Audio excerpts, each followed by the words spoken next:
Fala galera, beleza? Esse vai ficar marcado, hein? Incrustado. Acho que eu vou fazer até a tatu nesse meu braço forte aqui, ó. Beleza? Então, começando hoje nossa aula sobre hidrostática. Oh, coisa boa! Hidrostática me lembra Eureka. Hidrostática me lembra Pascal. Hidrostática me lembra surf. Surf, everybody go surf. Beleza, então? Então hidrostática lembra água também, né, galera? Então vamos começar. O que a gente vai falar a respeito? Na hidrostática a gente tem coisa pra caceta. Então nós vamos ir por partes. Primeira, densidade. O que é densidade? Grandeza física que fornece a quantidade de massa, matéria, que está concentrada num determinado volume. Ou seja, mede o grau de concentração de massa em determinado volume. Bonito demais esse conceito, né? Em outras palavras, galera, simplificando, pensa comigo. Imagine uma bola de isopor. Imagine uma bola de sinuca. Elas têm o mesmo tamanho, certo? Vou desenhar aqui. Aqui está minha bola de isopor. Aqui está minha bola de sinuca. Perceba que nessa bola de sinuca eu estou fazendo bem mais voltinhas, bem mais tracinhos. Por quê? Porque eu tenho certeza, se eu colocar essas duas bolas que têm o mesmo tamanho, ou seja, o mesmo volume em cima de uma balança, a bola de sinuca vai ter uma maior massa. Por quê? Porque ela é mais densa. Peraí, professor, então vamos lá, devagar e sempre. Se eu tenho alguma coisa grande e a massa é pequena, a densidade é baixa. Isso mesmo. Se você tem algo grande e a massa é grande, a densidade pode ser alta. Mas para ser denso, a gente tem o buraco negro. O que é o buraco negro? O buraco negro nada mais é do que aquela coisa negra que puxa tudo. De tanto ele puxar, ele ficou muito denso. Ele é pequenininho e a massa dele é muito grande. Do tipo, 1 metro cúbico tem 1 tonelada. Meu Deus! Então, para ser denso, você precisa ter algo pequenininho e com bastante massa. Isso é densidade, beleza? Agora, vamos falar da unidade. Quilograma, que é a unidade da massa, divididos por metro cúbico, que é a unidade do volume. Beleza? Então aqui a gente tem algumas unidades que vocês talvez já tenham visto. Grama por centímetro cúbico e quilograma por litro. Perceba o seguinte, galera. Metro cúbico, centímetro cúbico e litro são unidades de volume. Só que aqui, ó, o radical é o metro cúbico. Aqui o radical não é o metro cúbico. Radical é o litro. Eita ferro! Então, você precisa fazer uma conversãozinha lá, que vocês vão aprender. Então, lembrar que densidade nada mais é do que a razão entre a massa e o volume do corpo. Beleza? Aqui, galera, eu coloquei uma tabelinha para a gente trabalhar essa mudança que eu falei no slide anterior, tá? Então, veja só. Eu tenho aqui, eu quero que você tente entender essa tabelinha e não decorando ela, tá? Claro que no primeiro momento você vai ter que decorar, com o tempo você acaba entendendo, certo? Aconteceu comigo, vai acontecer contigo. Prefixo. Prefixo é aquela palavrinha que vem antes, tipo quilo, mega, desse, cente. Radical é aquilo que fica lá preso, incrustado. Quilo, litro, mega, litro, decilitro.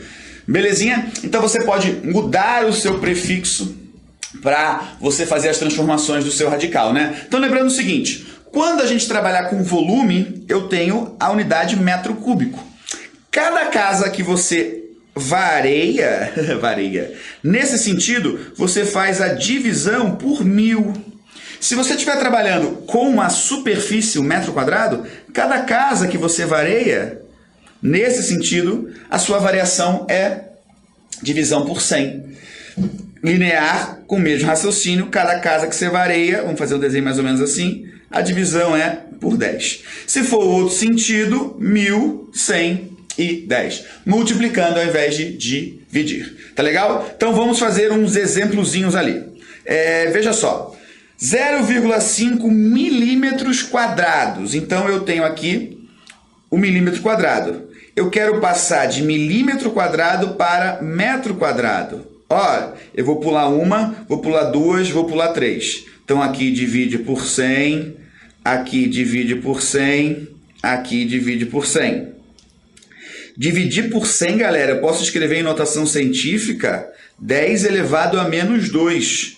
Então, se eu dividir por 10 elevado a menos 2 três vezes, aquele meu número fica assim, ó, 10 a menos 6 metros quadrados. É só fazer essa continha. Outro exemplo, 1.700 decímetros cúbicos para metro cúbico. O pulo vai ser um só, divisão por 1.000, certo? Então, a vírgula, lembrando que você usa vírgula para pular essas casas. 3 casas, 1, 2, 3, 1,7 metros cúbicos. Agora, atenção, litro, galera. O litro tem uma mudança que você precisa fazer que é muito importante. 1 litro é igual a 1 decímetro cúbico, certo? 1 litro é igual a 1 decímetro cúbico. Então, se eu tenho 500 litros, eu tenho 500 decímetros cúbicos. Dividindo isso por 1.000, eu vou ter 0,5 metros cúbicos. Beleza? Esse último aí deixa para você fazer, tá? Faça aí rapidinho. Vamos esperar a turma, vamos fazer lá. Em silêncio, por favor. Terminou? Ó, sempre termina o João. Terminou, João? Quanto deu? 0,80. 0,8. Ô, rapazinho, acertou, malandro. 0,89 metros dividiu por 10 três vezes, dividiu por 1.000. Beleza? Como assim, professor? Dividiu por 10 três vezes, dividiu por 1.000. Dividir por 10, né, de milímetro para metro três vezes é a mesma coisa que dividir uma vez por 1.000. Beleza? Esse é o raciocínio. Então, galera, a gente está estudando hidrostática, mas veja só, a gente tem que tomar muito cuidado com as unidades que a gente vai conhecer agora. Por quê? No exercício ele vai falar em sistema internacional, então você não pode esquecer de usar elas no sistema internacional. Portanto, saber transformar para esse tal sistema internacional, que você nunca viu, só ouviu falar, é bom. Demorou? Continuando lá então. Diferença entre densidade e massa específica. Essa eu sei. Tá bom. Fala aí, João. Densidade Professor, mas quem está falando é você, você chamou o João.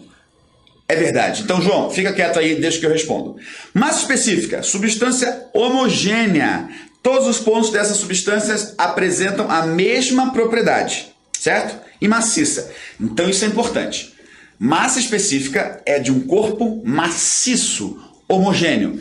Lembra lá do exemplo da bola de isopor? A bola de isopor, dentro dessa bola de isopor, tem ar, não tem massa, certo? Portanto, eu não posso calcular a massa específica dessa bola de isopor, porque parte do volume está sendo ocupado por ar. Entendeu a ideia? Então, quando você trabalhar com massa específica, todo o volume ocupado precisa ter matéria. E toda essa matéria tem que estar distribuída de forma homogênea. Se você quer calcular a densidade, você não precisa ter todo o volume ocupado por matéria. Você pode ter só um volume lá enorme e ar. Daí você calcula a densidade. Beleza? Lembrando que nesse caso a densidade costuma cair, né? Porque se você tem massa por volume e naquele volume não tem massa, densidade pequenininha. Beleza? Aqui eu tenho alguns materiais, tá? Isso aqui é um material que eu não sei o que é, mas é uma medalhinha muito bonita. Isso aqui tem cara de ser um diamantium, certo? Diamantium. Será que diamante em inglês é diamantium? Pô, se não for, caiu super bem. E essa bolinha aqui maciça que parece ser chumbo. Todas elas posso ter a massa específica. Vamos para o próximo. Densidade, substância heterogênea ou oca. Oca. Au. Não, minha cabeça não é oca. Na cabeça há um espaço que não é ocupado por matéria, mas boa parte dele tem matéria pra caceta aí. Matéria, pô, são várias aulas de física, milhões de matemática, então tem matéria. Pera aí, professor. Matéria é conteúdo? Matéria... Pessoal, é uma brincadeira. Povo sem graça. Vamos lá. Então, densidade, substância heterogênea ou oca. Ali tem uma mistura e uma liga metálica, né? nosso real, uma mistura. Fica a dica. Podemos obter as duas grandezas utilizando fórmulas idênticas, porém, só teremos a densidade absoluta ou massa específica se o corpo em questão for maciço e homogêneo. Homogêneo foi ótimo. Homogêneo. De outra forma, o que estaremos obtendo é uma característica do corpo chamado densidade. Eu falei chamado densidade, né? Chamada densidade. Densidade é a densidade, não o densidade. Lembrando que no Enem também cai português, então é bom que a gente fale o português correto. Densidades de misturas. O que é isso, professor? Companheiro, acabei de falar o que é heterogêneo. Heterogêneo é mistura. O que é mistura? Heterogêneo. Densidade de mistura. Você vai pegar a massa do zóio, certo? Com esse zóio aqui dá até para fritar um zoiudo. Ó, com esse zóio dá para fritar um zoiudo. Zóio de óleo e zoiudo de ovo. Linkou, né? Fechou, então. Então, pega a massa do zóio, pega a massa da água e soma. Pega o volume do zóio, o volume da água e soma. Beleza? Então, você vai pegar a massa do óleo, somar com a massa da água. Professor, como que eu somo? Se você está com dificuldade em somar, é bom você começar fazendo matemática básica, certo? Pare um pouquinho de assistir as aulas de física e vá para a matemática básica. Se você não sabe somar, é claro. Se você sabe somar, continua com a gente, beleza? Vamos embora. Olha só quem apareceu aqui. Quem que é esse rapazinho aqui? Quem que é esse rapazinho aqui? Não sei. Mas é feio, hein? Credo. Oxe, Maria. Vamos lá. Outra grandeza que está dentro da hidrostática, além da densidade. Pressão. Nossa, essa grandeza é importante. Sabe por quê? Ô, você fica se mexendo aqui, eu curto ficar me mexendo enquanto dou aula. Acho legal. Beleza? Vou ficar um pouco escoradinho então. Pressão é importante. Agora vamos calmar, respirar fundo e vamos falar sério. Por quê? A gente vai falar de pressão, só que a gente vai falar, a primeiro momento, pressão de uma força. Depois, nós vamos falar a pressão causada por uma coluna líquida. Também podemos falar da pressão causada pela coluna de ar, que é a pressão atmosférica. Então, o conceito pressão, certo, é um só, mas a aplicação é muito vasta, beleza? Então, fique atento. O Enem gosta de pressão, ele gosta de pressionar você, mas aqui a gente despressiona, beleza? Com as nossas aulinhas que a Cultive preparou. Vamos nessa. Grandeza quantificada, que é quantificada através da razão entre a força e a área da superfície em questão, certo? Onde a força é aplicada. Beleza? Pessoal, eu vou colocar aqui força sobre área. Lembrar o seguinte, galera, nos exercícios, se ele falar produto, parece meio besta, mas eu vou ter que explicar isso aí. Você faz uma multiplicação. Se ele falar em razão, você faz uma divisão. Então aqui ele está falando em razão. Razão nada mais é do que a proporção. Tudo bem? Beleza? Nesse caso aqui nós temos grandezas diretamente proporcionais. Dica: quando essas grandezas estiverem dessa forma, em uma razão, elas são diretamente proporcionais. Se as grandezas estiverem numa forma de um produto, elas são inversamente proporcionais. Beleza? Um exemplo, o trabalho, né? Trabalho de uma força. Essas duas grandezas, força e deslocamento, são grandezas inversamente proporcionais. Se sobe uma, cai a outra. Beleza? Maravilha pura? Como assim, professor? Perceba que eu tenho uma igualdade, não tenho? Então, para que esse trabalho fique constante, da mesma forma, para que essa pressão fique constante, se eu aumentar a força, a área precisa ser aumentada para que a pressão fique constante. No caso do trabalho, para que o trabalho fique constante, se eu aumentar a força, eu diminuo o deslocamento. Essa é a ideia de grandeza direta e inversa. Tudo bem? Aqui eu tenho uma questão, né? Eles estão ali na areia movediça, como você pode ver no desenho, e um está em pé ali, falando, esse afunda rápido. Por quê? Porque a força, nesse caso, é a força-peso, tá?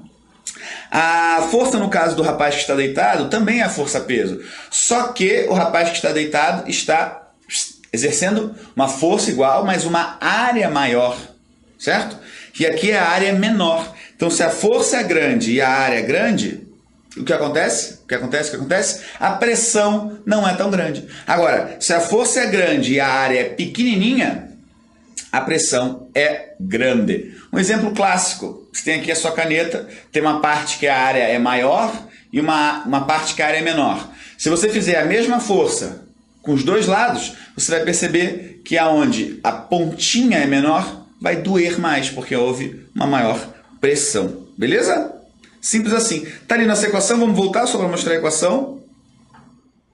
Tá legal? Eu vou apagar o que eu fiz aqui para você ver ela ali bonitinha. Então tá aí, galera. Olha só. Pressão é força por área. Lembrando que força é em Newton e área é em metro quadrado. Tá legal? Vamos para essa unidade aí de pressão que você pode trabalhar não só com Newton por metro quadrado. Você pode trabalhar também com Pascal, tá? Pascal, a gente ainda não falou desse rapaz, mas iremos falar nas próximas aulas. É um rapaz, tá? Já morreu. Ele trabalhou com essa ideia de pressão, de coluna líquida. Tudo que envolve a parte de hidrostática. A gente também tem a outra unidade chamada atmosfera, certo? Essa unidade atmosfera, ela tem uma relação com Pascal, que é 1 vezes 10 à quinta. Então, se eu tiver uma atmosfera, eu tenho 100.000 pascais, beleza? Ok? Tem a mesma relação para milímetros de mercúrio. Milímetros de mercúrio, por quê? É uma experiência, tá? De um rapaz que nós estudamos, certo? Que é o Torricelli. Torricelli também foi para a área, saiu dessa área que a gente estudou ele, que foi na cinemática, e também trabalhou na área da hidrostática. Ele fez uma experiência provando que, ao nível do mar, a pressão dessa coluna de ar era equivalente a uma coluna de 76 centímetros ou 760 milímetros de mercúrio. Por que o mercúrio, né? Por que não outro objeto ou outro líquido? Porque o mercúrio é um metal que se encontra na natureza no estado líquido, a sua densidade ela é altíssima, então esses são um dos fatores que fizeram com que com que Torricelli fizesse esse experimento. Aqui eu trouxe a ideia para vocês, certo? Então ele pegou uma pipetinha, certo? Um tubinho aberto numa extremidade e fechado na outra, encheu de mercúrio, tampou essa extremidade aberta, pegou uma bacia que também continha mercúrio, né, para ser a mesma substância, emborcou, fazendo com que não entrasse ar na hora dessa emborcação, pum, colocou lá. Percebeu-se que ocorreu um equilíbrio, né?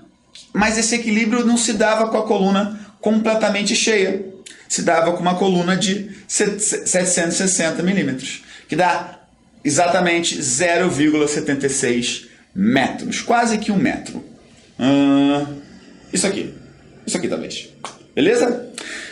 Resumindo, estar ao nível do mar, certo? Sentir uma pressão de 1 atm é a mesma coisa que sentir uma pressão de uma coluna de mercúrio tendo 760 milímetros de altura. Legal? Então, algumas unidades. Tá aqui o Torricelli, beleza? Para dizer que esse rapazinho foi o cara. Vamos lá, então? Exercícios de fixação. Lembrando que exercícios são para nosso camarada Enem. Pode ser usado para outras universidades? Claro que pode, né? Porque a física é uma só. Então, vamos começar e curtindo exercício de fixação. Fixação, seus olhos no retrato. Fixação, minha assombração. Beleza, galera? Então vamos lá. Uma pessoa abre sua geladeira, verifica o que há dentro e depois fecha a porta dessa geladeira. Em seguida, ela tenta abrir a geladeira novamente, mas só consegue fazer isso depois de exercer uma força mais intensa do que a habitual. Ou seja, vai no mercado, vamos comprar um sorvete, né? Vamos comprar sorvete. Pum, abriu. Falei sorvete? Fechou. Não. Vamos comprar ampola de cevada. Então, chegamos lá, abrimos o freezer. Aí, pô, essa aqui tá tanto, essa aqui tá tanto. Fechamos o freezer e pensamos, vamos abrir o freezer de novo. Vamos abrir o freezer de novo. Não abre. Por quê? Porque ao invés de você escolher com o freezer fechado, você quer escolher com o freezer aberto. Não, não é isso. Se tiver essa opção, eu vou marcar. Se tiver essa opção, eu vou marcar. Só de raiva. Vamos ver lá? A dificuldade extra para reabrir a geladeira ocorre por quê? Opa! Tá caindo no Enem. Caiu. Essa bolinha aqui, ó, que vocês não veem, tem uma bolinha aqui no meu monitor. 2015, tá? Caiu no Enem 2015. O volume de ar dentro da geladeira diminuiu.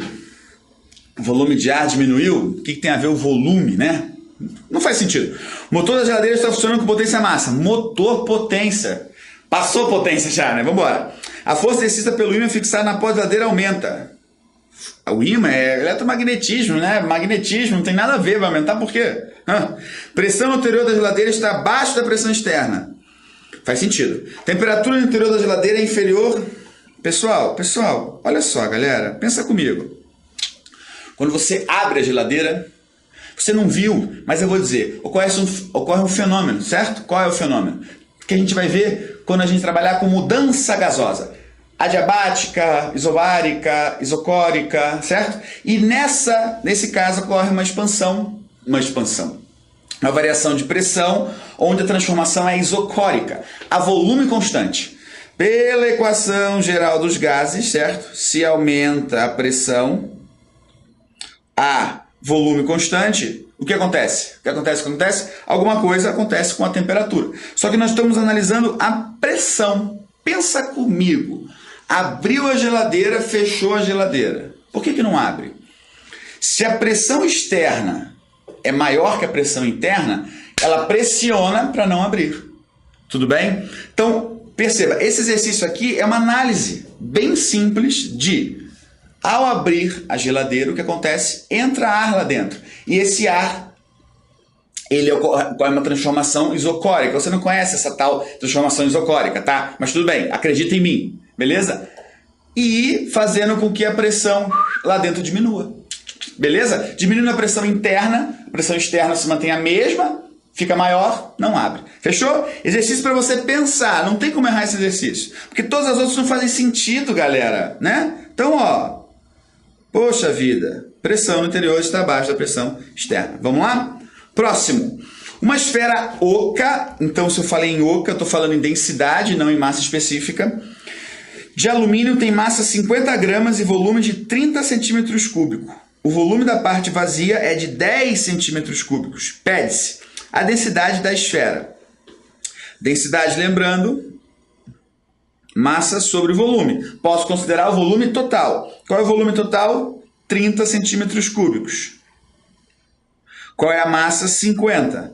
Corta. 5 sobre 3, o quê? Gramas por centímetro cúbico. Certo? Aqui eu tenho um macetinho para vocês. Transformar grama de centímetro cúbico para quilograma por metro cúbico, você multiplica por 1000. Depois, na aula que nós tivemos só exercício, eu explico por quê, que é bem simplesinho. Então, 5 sobre 3 vezes 10 a terceira, quilogramas por metro cúbico. Tá legal? Essa é a densidade no sistema internacional. Agora, a massa específica, eu vou usar aqui o meu Rho, tá bom? Que é uma letrinha grega. Massa sobre volume, mais volume onde o quê? Tem o quê? Onde tem matéria. Eu não posso considerar o volume da parte oca. Então, ficaria massa é 50 e o volume é quanto? O volume da parte vazia é 10. Então, 30 é o total, 10 é o vazio, 20 é o que eu quero. 2,5 gramas por centímetro cúbico. Multiplicando por 1000, 2,5 vezes 10 a terceira, quilogramas por metro cúbico. Ficou claro? Dica, transformar grama de centímetro cúbico para quilograma por metro cúbico, multiplica por 1000. Acredita em mim, funciona. Também estava no Enem.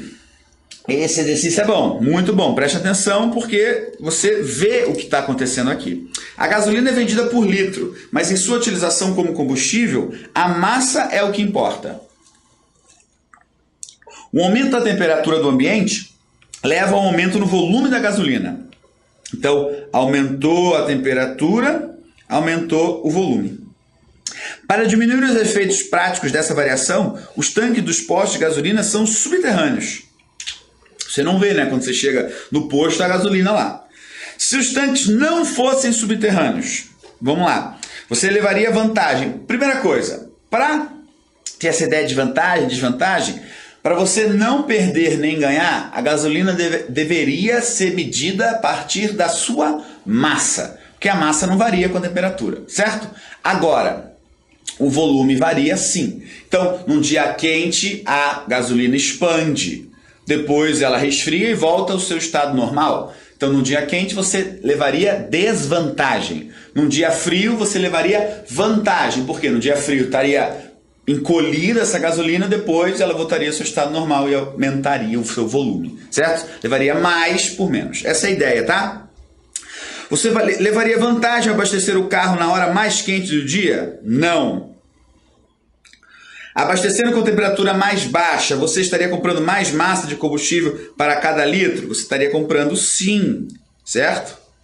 Se a gasolina fosse vendida por quilo em vez de litro, o problema comercial decorrente da dilatação da gasolina, certo. Tudo bem? Então vamos raciocinar em cima disso.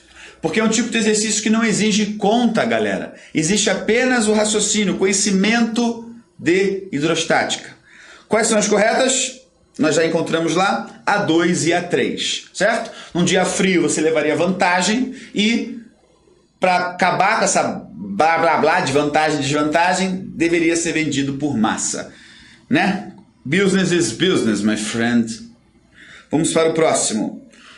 Pelas normas vigentes, o litro do álcool hidratado que abastece os veículos deve ser constituído de 96% de álcool puro e 4% de água em volume. Um técnico de um órgão de defesa do consumidor inspecionou 5 postos suspeitos de venderem álcool hidratado fora das normas. Colheu então uma amostra do produto de cada posto e mediu a densidade de cada uma delas. Obteve os seguintes resultados. Então aqui eu tenho uma tabela dos 5 postos com a sua densidade em gramas por litro. Tá legal? A galera, aqui nós vamos fazer a pausa, porque esse exercício nós vamos ver na próxima aula. Só para você ficar com aquele gostinho, tá beleza? Então, galera, eu fui começando a nossa próxima aula ainda com hidrostática, hidrostática 2, e você vai trabalhar comigo e vai ficar feliz da vida. Falou? Fica com Deus e lembrando que a vida também é surf. Opa, deixa eu agitar. Surf. Surf. Everybody go surf. Falou, galera. Fica com Deus e um abraço.